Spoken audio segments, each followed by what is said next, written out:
আমি কি তোমাদের জন্য পাহাড়কে ফেরাক স্বরূপ বানাই নাই?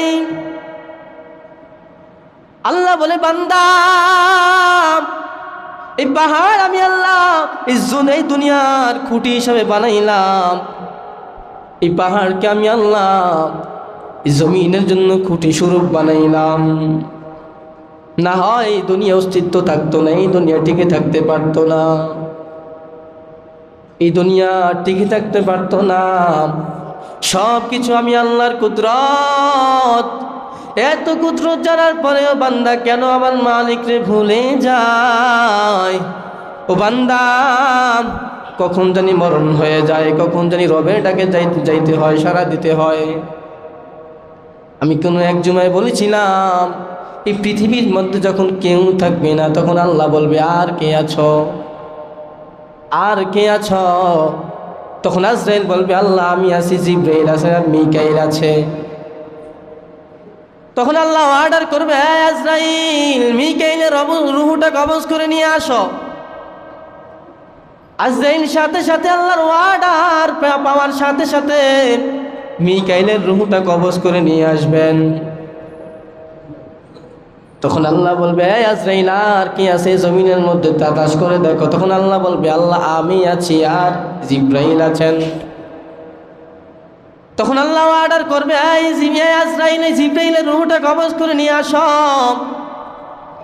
তখন ওই আজরাইল আল্লাহর অর্ডারে জিবরাইলের রূহটা ওইভাবে কবজ করে নিয়ে আসবেন।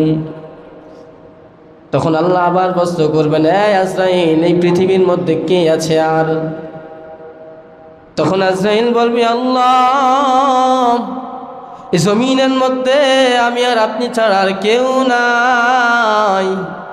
তখন আল্লাহ অর্ডার করবে, আজরাইল, এখন তুমি তোমার রূহটাকে কবজ করে নিয়ে যাও। তুমি তোমার নিজের রূহটাকে কবজ করে আমি রবের আদালতে নিয়ে আসো। তখন আজরাইল যখন নিজের রূহটা কবজ করার জন্য হাতটা বাড়াবে, তখন আজরাইলের মন থেকে এমন ভাবে চিৎকার আসবে,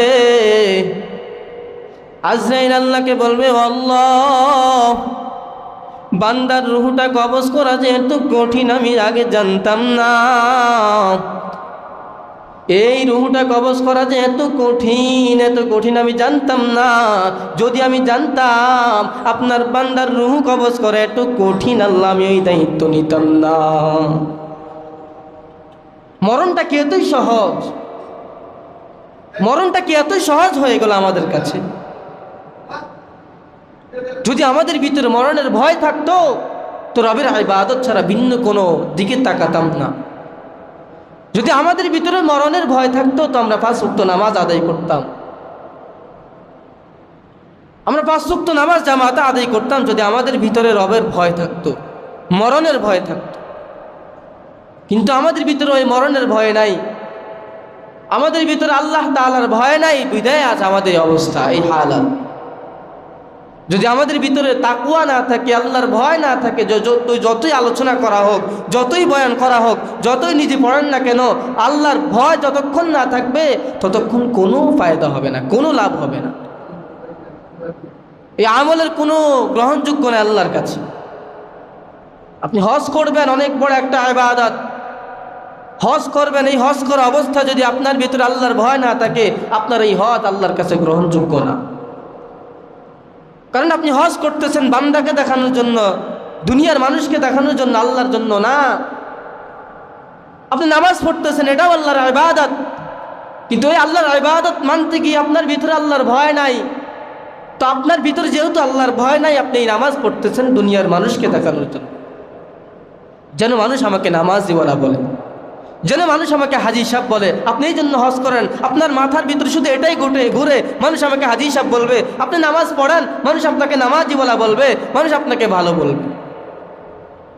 কিন্তু আপনি আল্লাহর জন্য ইবাদত করেন না, আপনি আল্লাহর জন্য নামাজ পড়েন না, আপনি পড়েন দুনিয়ার মানুষকে দেখানোর জন্য। তো এই ইবাদতের কি গ্রহণযোগ্যতা রইল? এই ইবাদতের কি আর দাম থাকে? এই জন্য আল্লাহ বলেন, আমি যে এই পৃথিবীটাকে সৃষ্টি করেছি, এই দুনিয়াটাকে সৃষ্টি করেছি বান্দা, আমি তো তোমার জন্যই দুনিয়াটাকে সৃষ্টি করেছি। আমি এই জমিনটা তো তোমার জন্যই সৃষ্টি করেছি।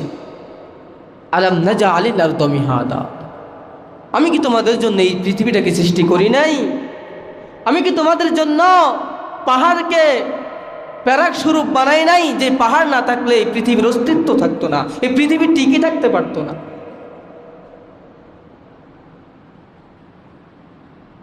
আলাম নাজআলিল আরদা মিহাদা ওয়াল জিবালা আওতাদা ওয়া খালাকনাকুম আজওয়াজা, আল্লাহ বলে আমি তোমাদেরকে কি জোড়ে জোড়ে সৃষ্টি করি নাই?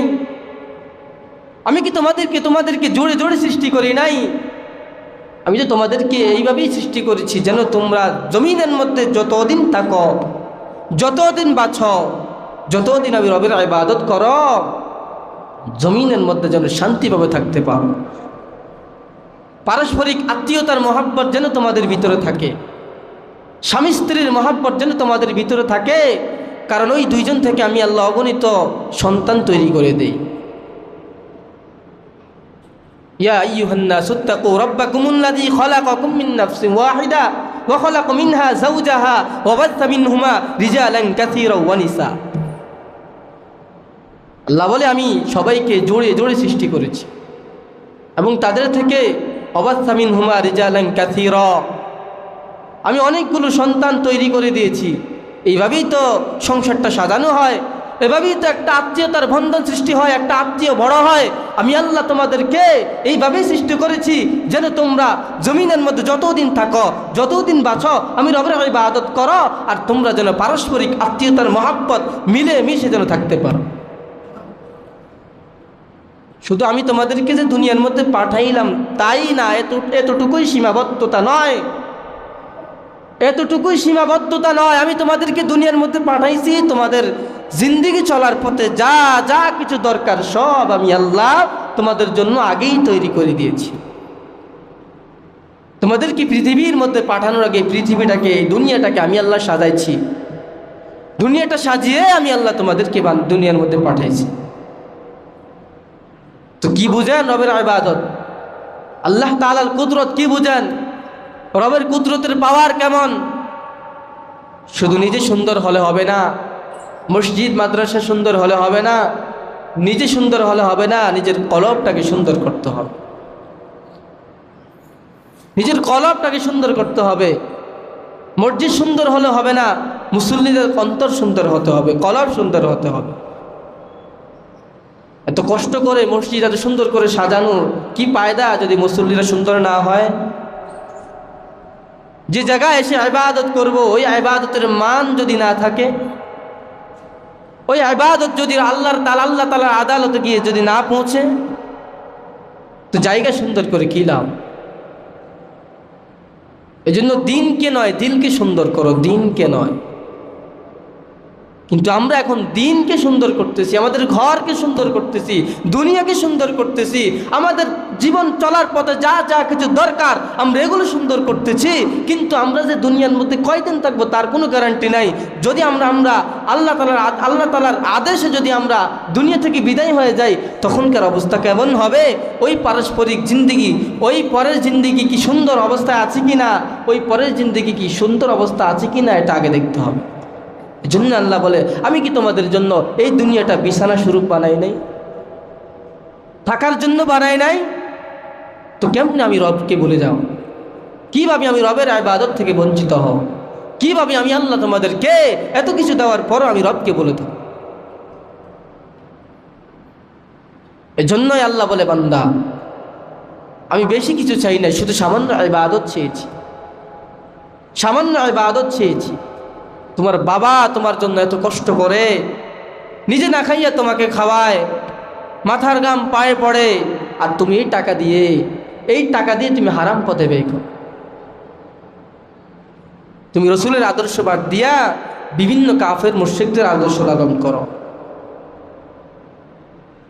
বিভিন্ন কাফের মুশরিকদের আদর্শ লালন করো। তোমার পোশাক হয় তাদের মতো, তোমার চুল হয় তাদের মতো। তো এটা কি রসুলের আদর্শ হতে পারে? এটা কি রসুলের আদর্শ হতে পারে? রসুলের আদর্শ তো এমন ছিল না। রসুলের আদর্শ তো এমন না যে জায়গায় আল্লাহ, আমি গত জুমায় আলোচনা করেছি, আল্লাহ নবীকে নিজেই বলেছেন, হে নবী আপনি আমি আল্লাহকে ভয় করেন। ওয়ালা তুতি'ল কাফিরিন ওয়াল মুনাফিকিন। হে নবী, আপনি আমি আল্লাহকে ভয় করেন, কাফের মুশরিকদের অনুসরণ করবেন না। যেই জায়গায় আমার নবীর কোনো গুনাহ নাই, আমার নবী নিষ্পাপ, আমার নবীর কোনো বিন্দু পরিমাণ কোনো গুনাহ নাই, তারপরও আল্লাহ আমার নবীকে এইভাবেই বলেছেন যে নবী আপনি আমি আল্লাহকে ভয় করেন। আপনি কাফের মুশরিকদের অনুসরণ করবেন না। যেই জায়গায় আমার নবীকে আল্লাহ নিষেধ করেছেন, ওই জায়গায় আমরা ওই নবীর উম্মত হইয়া কিভাবে বেঈমান মুশরিকদের আদর্শ লালন করি, কিভাবে কাফের মুশরিকদের আদর্শ লালন করি। এই সমাজ কোনোদিন সুন্দর হবে না যদি আমাদের কলব সুন্দর না হয়। এই সমাজ কোনোদিন রসুলের আদর্শ মতন হবে না যদি আমাদের কলব, যদি আমাদের দিল আল্লাহ তাআলার আদর্শ অনুযায়ী না হয়, রসুলের আদর্শ অনুযায়ী না হয়। এই জন্য এখনো সময় আছে, ওই মালিকরে ভয় করেন। যে মালিক আপনাকে আমাকে এত সুন্দর করে সাজাইছেন, বানিয়েছেন, ওই মালিকরে ভয় করেন। যে মালিক বলেছেন আমি কি তোমাদের জন্য এই পৃথিবীটাকে সৃষ্টি করি নাই, ওই মালিকরে ভয় করেন। যে মালিক বলেছেন শুধু এই জমিনটা বানাই নাই, এই জমিনটাকে আমি আল্লাহ পাহাড় স্বরূপ বানিয়েছি, কারণ দুনিয়া টিকতে হলে, এই জমিন টিকতে হলে পাহাড়ের দরকার। যেমনভাবে আমি আল্লাহ এই পাহাড়কে ফেরাক স্বরূপ বানিয়েছি, না হয়ে জমিন স্থির থাকতো না, এই দুনিয়া স্থির থাকতো না যদি আমি পাহাড়কে ফেরাক স্বরূপ না বানাইতাম। এই জন্য আল্লাহ বলেন আমি মানুষকে বানিয়েছি ভয়ের মাধ্যমে, ক্ষুধার মাধ্যমে, ভয়ের পরীক্ষা, ক্ষুধার পরীক্ষা দিয়েই আমি মানুষকে বানিয়েছি। এই জন্য বান্দা দিলকে নয় দিনকে সুন্দর করো, দিনকে নয় দিলকে সুন্দর করো। দিন সুন্দর হলে তো হবে না, আগে দিল সুন্দর হতে হবে। যদি দিল সুন্দর হয় তো দিন সুন্দর। এই জন্য অন্যান্য আকাবিররা বলেন, ওলামায়ে কেরামরা বলেন, যখন জমিনের মধ্যে সন্তান বলিষ্ঠ হয়, সন্তানের যখন সামান্য পরিমাণ বয়স আসে, তখন সন্তানকে আব্বা শেখাবেন না, ওই সন্তানকে আল্লাহ শেখান। সন্তানকে দুনিয়া শেখাবেন না, সন্তানকে আল্লাহ শেখান। সন্তানকে মোবাইল শেখাবেন না, সন্তানকে আল্লাহ শেখান। সন্তান যখন আল্লাহ চিনবে তখন সন্তান আব্বাও চিনবে। সন্তান যখন আল্লাহ চিনবে ওই সন্তান তখন দুনিয়াও চিনবে। সন্তান যখন আল্লাহ চিনবে তখন ওই সন্তান দুনিয়ার আদর্শ কীভাবে লালন করতে হয় এতটুকু আপনার ওই সন্তান ধারণ করবে।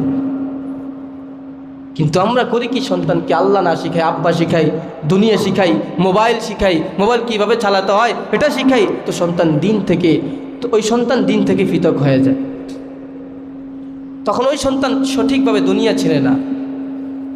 ওই সন্তান দুনিয়া কি শুধু দুনিয়াই বুঝে, আখিরাত বুঝে না। এই জন্য বান্দা আখিরাতকে তালাশ করেন, দুনিয়াকে নয়। আখিরাতকে তালাশ করেন, দুনিয়াকে নয়। দুনিয়াকে তালাশ করবেন, আপনার যদি আখিরাত ঠিক থাকে তো এমনি দুনিয়াও ঠিক থাকবে। যদি আখিরাত সুন্দর হয় তো দুনিয়াও সুন্দর।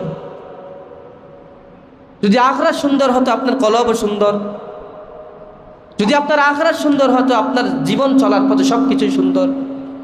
এই জন্য আখিরাতকে আগে সুন্দর করেন, দিলকে আগে সুন্দর করেন, দিনকে নয়। 5 ওয়াক্ত নামাজ আদায় করেন, মা বাবার কষ্ট করা পয়সা, টাকা পয়সা খারাপ কাজে ব্যয় করবেন না। এখন তো বিভিন্ন জায়গায় দেখা যায় আর্জেন্টিনার, ব্রাজিলের পতাকা টাঙ্গাইয়া মনে করে সে ধন্য হয়ে গেছে, মনে করে সে দুনিয়া পেয়ে গেছে, মনে করে মানুষ তাকে সম্মান করে, তার ছবিটা লটকায় রাখে।